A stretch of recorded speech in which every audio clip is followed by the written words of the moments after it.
Truck drivers are a strange breed. You get some that are willing for change, willing for upgrades, and you can see it with the different truckers that are out there. A lot of people like to go forward. Technology is moving forward, and that's something I want to be a part of.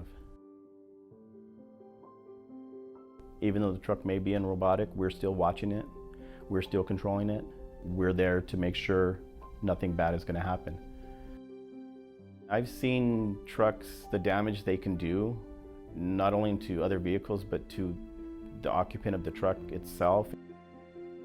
And it's just bad, you know, and I feel better with a truck that will tell me if I'm departing from my lane, you know, and you have rumble strips on the road that make noise, but if you're fatigued and tired, it may be too late.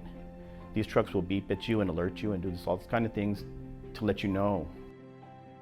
I've lost some friends that, because, you know, things happen, and it's just, that's why I say I want to go back to the technology part of it and say I just like things to get better. Before we leave, when we come back, we're doing pre-trips and post-trips on the truck and the trailer. It's not just me, it's everybody. I make sure that truck is operational. I make sure there's nothing wrong with it. I mean, if I see a leaky spot, if I see oil in the tire, if I see anything that's wrong with it, a nail in the tire, what have you, I'm going to call it out, and they're going to stop, and we're going to get it fixed before we do anything.